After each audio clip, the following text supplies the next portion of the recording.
Magandang araw sa iyo. Okay. Ngayon, himayin natin itong mga materyales na binigay mo. Medyo marami ito mga tanong, exercises, pati mga listahan ng gagawin, ano. Para talaga sa mga leader na may misyon. Oo, lalo na yung focus sa paghubog ng susunod na henerasyon, di ba? Exactly. So, ang mission natin dito ngayon, kunin natin yung mga pinakamahalagang ideya para magamit mo at para mapaisip ka rin siguro sa sarili mong diskarte. Sige, simulan na natin. Unang-una, may isang tanong dito na medyo napaisip ako. Paano raw kung yung kasalukuyan mong definition ng tagumpay, alam mo na, baka masyadong nakafocus sa pera, sa numbers? Yung bottom line lang lagi? Oo, yun nga. Paano kung yun pala mismo yung humahad lang sa'yo? Doon sa impact, sa legacy na gusto mong talagang iwan? Interesting na framing yun, no? Kasi hinihimok ka na bigyan ng bagong kahulugan ng tagumpay. Yung mas nakasentro sa epekto sa relationships. Tama. At saka, kasunod nito yung konsepto ng missional identity. Paano daw nito hinahamon yung mga, kumbaga, usual na pamamaraan natin? Well, yung missional identity na sinasabi dito, para mas malinaw sa iyo, hindi lang siya label, 'di ba? Ito yung pagkakakilanlan mo na hinuhubog mismo ng misyon. Yung misyon ang nagiging sentro ng pagkatao mo, ng mga desisyon mo. So parang shift talaga siya? Oo, shift siya mula sa pansariling ambisyon lang papunta sa pakikiisa sa mas malawak na layunin. Na binabanggit nga sa sources mo bilang layunin ng Diyos, yung kanyang redemptive plan. Okay. So, pinapasuri sa iyo ng mga exercises dito kung yung araw-araw mong desisyon, yung mga kilos mo, sumasalamin ba talaga sa pusong ito, sa misyong ito. Gets? Nakakaintriga yung point na baka yung definition mismo ng success ang problema. Tapos, bukod pa dyan, syempre hindi mawawala yung pag-angkop sa mundo natin ngayon na ang bilis magbago. Nako, oo. Laging hamon yan. Partikular na binabanggit dito yung technology at saka yung cultural diversity. Paano daw magagamit ang tech? Para, ito yung term, palakasin yung message. Hindi para, alam mo na, lumabnaw. Importante yan. Tapos, kasama na rin dyan yung tanong na paano mo ibabalance yung pagiging flexible, yung pag-adapt mo, habang nananatili kang tapat sa mga core beliefs mo. Mahirap na balanse yun, ano? Oo nga. At dito napapasok yung sinasabi nilang cultural awareness, yung akayahan mong umunawa, makipag-ugnayan effectively sa iba't ibang kultura.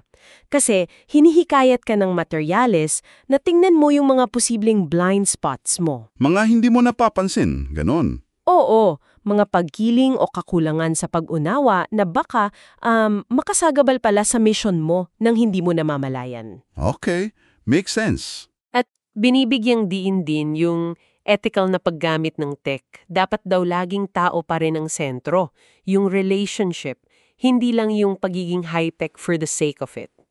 Hindi lang basta tools. Exactly. Tapos, syempre, kasama na yung pag-intindi sa mga malalaking trends, like urbanisasyon, globalisasyon. Susi rin daw yun para maging efektibo ka. At itong pag-angkop sa culture at tech, parang direktang konektado sa isa pang malaking tema dito sa sources mo, yung pagpapalakas sa iba. Yes. Empowerment. O, lalo na sa mga local leaders, yung mga katutubo, bakit daw ito super critical para sa pangmatagalang epekto ng misyon? Tapos, paano maiwasan yung dependency, yung pagiging palaasa lang sa tulong galing sa labas? Napakahalaga niyan kasi iminumungkahi ng mga materyales mo na baka kailangan nating i-review, i-revisa yung mga kasalukuyang sistema ng suporta. Para saan? Para mas maitaguyod yung kakayahan ng local leaders na tumayo sa sarili nilang paa. Kumbaga, hindi lang basta bigay ng responsibilidad, kundi bigay ng tunay na otoridad at resources. So, tunay na empowerment, hindi token lang. Tama. At binibigyan diin din yung potential ng mga strategic partnerships. Yung matalinong pakikipagtutulungan, maganda yun kung saan iba't ibang grupo nagsasanib puwersa. Hindi para mag-compete, kundi para mas mapalawak yung epekto. Malinaw. May synergy, kumbaga. Okay? At syempre, binabalik din tayo ng mga materyales sa personal level, ano? Siyempre, dapat lang. Hinihikayat ka nitong tignan mo raw yung sarili mong comfort zone. Usisain mo. Tapos, palalaimin yung pananalangin bilang pundasyon ng lahat. At ito pa, sadyang maglaan ng oras para mag-mentor. Yung sa next generation? Oo. Oo, sa susunod na henerasyon ng leader. May diretsong tanong pa nga para sa'yo eh. Ano raw yung isang matapang na pagbabago na kaya mong gawin ngayon para mas ma-align yung pamumuno mo sa diwa ng Great Commission? Mabigat na tanong yun pero kailangan. At ang maganda dito, hindi lang ito hanggang pagninilay, 'di ba? Ang emphasis nasa practical na action talaga. Paano? Well, andyan yung mga exercises para masubukan mo mismo yung mga principles sa real-life situations. May mga suggestions pa nga para gumawa ka ng concrete plan like yung 90-day roadmap. May ganun pala. Meron. At meron ding paghahanda for the future gamit yung tinatawag na scenario testing. Pag-isip ng iba't ibang posibleng mangyari para ready ka. Ang goal talaga ng lahat ng ito, yung continuous growth mo bilang leader at syempre yung lasting impact. Okay. So, kung ibuod natin lahat, itong mga materyales na pinag-uusapan natin, parang malakas na tawag ito para sa'yo, ano? Na lumagpas ka na sa basta pag-intindi lang. Oo, kailangang kumilos. Tama. Tungo sa isang active leadership na nakafocus talaga sa mission.